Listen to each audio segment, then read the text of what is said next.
don't know, or they do know, Biggie Smalls discovered you.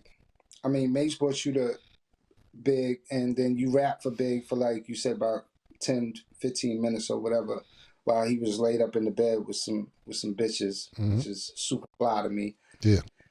I want to put you on the spot. Do you remember one of the rhymes that you said for Big to get your deal? And could we get like 8 bars of that rhyme? Do you remember any of the You rhyme? should have asked me this previously. I really have no idea. During that time, to be totally honest with you, and you can ask Duke the God, I used to have rhymes folded up in my pocket like 15 pages and just folded up. And they be like, yo, you got rhymes? And I'm not for Biggie. My shit was memorized, but I'm talking about I would have a pen and paper and write rhymes all the time and have them shits in my pocket. And during my downtime, I would read them and just memorize them all day. But it was like a thing with niggas, and they be like, Ken, I bet you ain't got no rhymes in your pocket. And I pull out mad papers of rhymes on it. That's how serious I was taking the craft. But I can't remember any of the rhymes because I was just in the zone. Like he was in the middle of making an album, and any beat he threw on, I just rapped to it. It's kind of like, for instance, right? You know, for people that don't know, it's the first DJ Clue tape I did with Mason, Cardan, Noriega, Month. Amon Thug, and Tragedy. That was like, you know, that was the first DJ Clue tape I ever did. And Clue, for those that don't know, Clue was mixtapes. If you was on there, you was lit. Clue wasn't just letting anybody on there.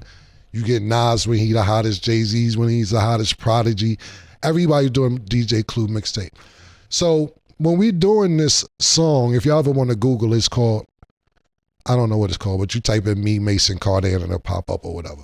So we pack trash, we smoke weed inside a gas mask, running church, crash mad, jack rags, play really badass, hit your back splash, act ass, in the fast cash, rally up, stack splash.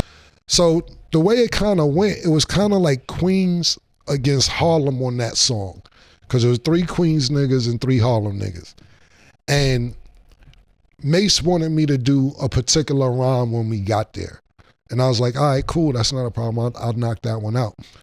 So Mace got on first, and then this guy named Amon Thug came on, and Mace shit was tough.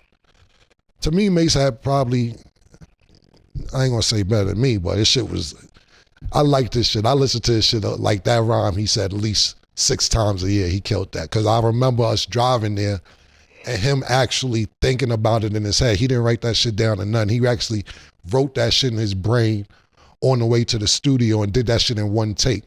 And I was like very impressed. You know, he wrote, we was in the car just listening to the beat and one take, he killed it.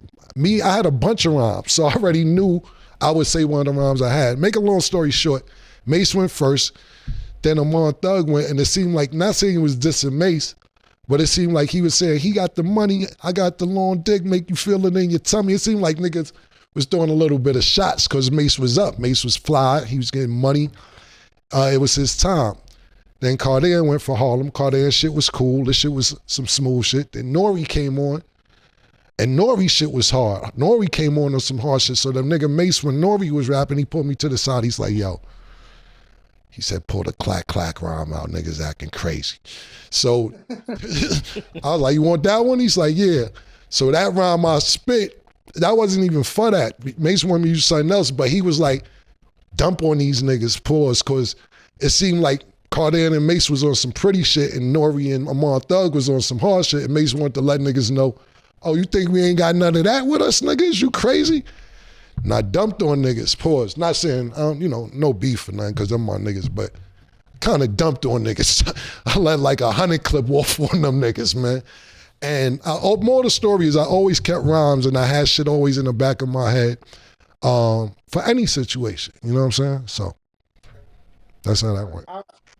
I looked at it as, oh, he gonna remember some, because those are the rhymes that help change his life. And from what like say like Gene Deal says, like Big was real impressed with those rhymes or whatever, because he had plans on putting you down with the Commission, which is Jay-Z and I think Charlie Baltimore. Gene Deal was saying he had plans for you. So those are the rhymes that change your life, and being that you always remember everything, or say you do and know numbers just off the top of your head, like you a scientist or something. Like I thought you remember one of the rhymes that changed your life. Yeah, You don't remember.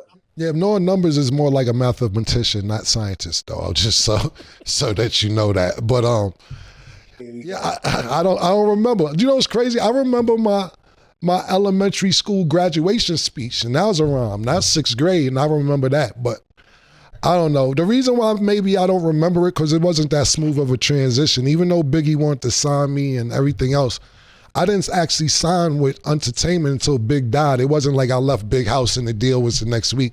It might have been months or maybe a year later until I bumped in, maybe longer than that, because I bumped into at the Rest in Peace Biggie video. You know what I'm saying? And I'm like, yo, nigga, I'm the nigga that Big wanted to sign. My nigga remember. He's like, oh yeah, he did tell me that. And that's how me and Un got in contact. So I didn't even really get a deal until Big was already gone.